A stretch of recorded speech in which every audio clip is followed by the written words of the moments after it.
wabarakatuh. Oke, kembali di saya Deka Pratama Julianto 789. Dan di dalam video ini saya akan bahas tentang jenis-jenis pelanggaran YouTube beserta cara mengatasi contoh kasusnya dan solusinya supaya pelanggaran ini tidak dapat terjadi. Oke, bagaimana mau tahu jenis pelanggaran? Oke, saya akan segera jelaskan di video ini. Tapi tolong simak video baik-baik supaya kamu dapat mengetahui jenis pelanggaran ini dan cara mengatasinya supaya kamu tidak terkena pelanggaran ini juga. Oke.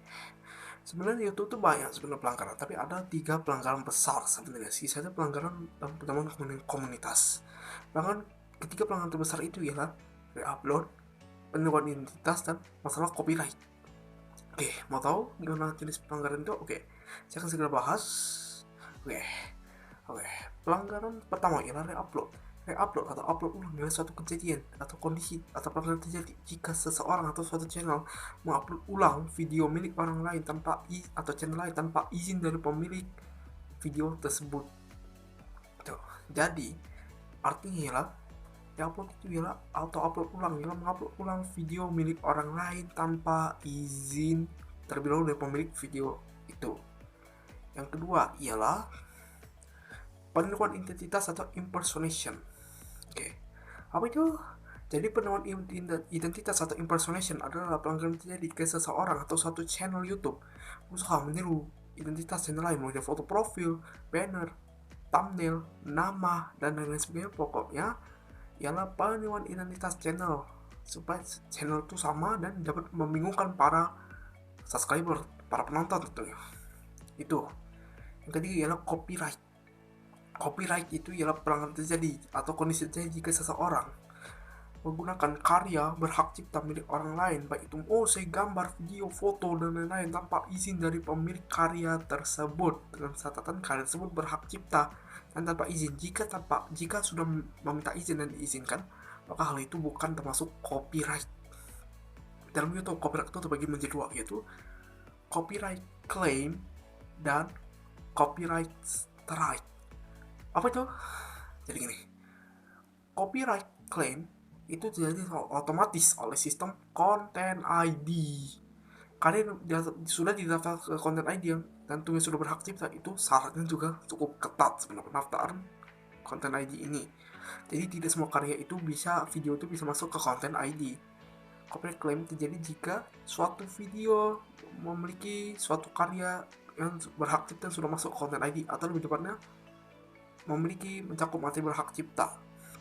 Itu tandanya ialah jika di YouTube Creator Studio akan ada suatu video tertulis mencakup konten berhak cipta. Nah, apakah ada pengaruh bagi channel? Ternyata copyright claim itu jadi otomatis ya, karena Content ID itu sebenarnya tidak berpengaruh pada channel Anda. Tapi konsekuensinya pemilik hak cipta bisa memasang iklan, bisa memblokir video, dan video Anda tidak memasang iklan di video Anda yang tentu saja yang mengalami copyright claim. Sebenarnya copyright claim itu boleh, cuma konsekuensinya tidak masa iklan seperti saya jelaskan sebelumnya gitu. Yang kedua ialah copyright strike. Nah, copyright strike ini umumnya terjadi secara manual jika ada suatu orang atau suatu channel video dicuri orang lain dilaporkan tapi tidak langsung dikabulkan dulu pihak YouTube, diselidiki dulu. Jika laporan benar maka dikabulkan dan terjadi penghapusan. Maka yang melakukan pelanggaran tadi, yang re-upload video orang, itu bisa terkena namanya copyright strike. Nah, konsekuensi strike ini, 1, tidak bisa masang iklan, tidak bisa upload video selama seminggu, itu strike 1. Strike 2, lebih lagi, itu tidak bisa upload 2 minggu. Nah, 3 kali strike, copyright strike, channel kena ban permanen, diblokir. Itu Contoh yang copyright strike yang dikenal ini adalah kasus calon sarjana. Oke, contoh kasusnya gimana? Jadi re-upload ini contoh seperti ini. Misalkan channel saya itu mengupload ulang video milik channel Emily Zandava tanpa izin. Itu salah satu contoh re-upload karena tanpa izin tentunya. Tapi jika sudah memiliki izin, maka itu tidak dianggap sebagai re-upload. Dan juga kalau tanpa izin, maka channel Emily Zandava tadi bisa melaporkan saya ke pihak YouTube.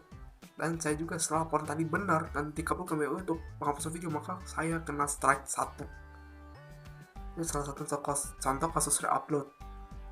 Yang kedua ialah peniruan identitas. Contoh kasusnya gini, misalkan saya channel saya lah, nggak baik. DK pertama channel tahun 789 ketahuan meniru identitas channel punya si Michael Lofrando. Gimana penemuan identitasnya? Jadi gini, dari penggunaan nama yang sama, foto sama, banner sama, thumbnail sama, judul sama, hingga lain-lain sebagainya, yang bisa membuat bingung antara channel saya dengan channel Michael Lofrando oleh para subscriber dari kedua channel tadi. Kalau bisa membuat bingung, maka ini udah termasuk dalam kasus impersonation atau peniruan identitas. Nah, yang terakhir sama copyright. Copyright ini sebenarnya saya akan kasih dua contoh dalam kasus, yaitu copyright claim dan copyright strike. Contoh copyright claim kan seperti saya udah jelaskan, copyright claim itu terjadi karena ada sistem content ID gitu. Sistem content ID kan mencocokkan antara video satu video lain, ada audio cocok, video cocok, maka akan ada claim copyright gitu. Jadi contoh gini, misalkan saya buat satu video ya. Nah, saya menggunakan lagu yang semua tadi, contoh lagu Closer Chainsmokers. Nah, karena lagu Closer Chainsmokers tadi ini udah masuk konten ID, maka otomatis siapa yang memakai itu maka kena copyright claim gitu. Nah, seperti itu, copyright claim memang tidak mempengaruhi channel saya hingga kalau saya di blog, tidak sampai segitu, cuma saya tidak bisa sampaikan ke video yang memakai lagu Closer tadi gitu. Tapi gak apa-apa sih, sekarang tidak semua orang di YouTube itu menggunakan YouTube sebagai pencari penghasilan melalui AdSense. Tidak, karena ada orang YouTube cuma sekedar hobi dan sebagainya, bukan untuk sumber rezeki atau pencarian uang. Tidak semuanya seperti itu. Nah, contoh kedua itu copyright strike. Nah, gimana? Gini, copyright strike itu itu kan contoh kasus gini. Saya upload video milik channel milik Kak Siki misalkan. Nah, Kak Siki nggak suka saya upload video milik channel Kak Siki. Nah, Kak Siki bisa melaporkan saya ke YouTube, laporan copyright nih. Nah, jika laporan dari Siki ternyata benar, maka dikabulkan, maka video itu bisa dihapus. Dan saya yang upload video milik channel Kak Siki kena strike 1. Gitu jadi itu contohnya. Nah, solusi gimana sih dari masing-masing pelanggaran ini? Oke, upload gimana solusinya? Supaya untuk menghindari kejadian upload ini, buatlah konten yang original. Karena apa? Karena YouTube lebih suka konten yang original sebetulnya. YouTube tuh lebih suka konten asli, karena sekarang tuh lebih menggunakan ke originalitas, keaslian, dan watch time. Itu sekarang diutamakan di YouTube, bukan yang bagus tapi temennya upload, bukan, gak disukai YouTube itu malah bisa dihapus. Jadi kesimpulannya ialah jika dia upload itu harus buat video yang original hasil rekaman sendiri, tidak usah dia upload video milik orang lain.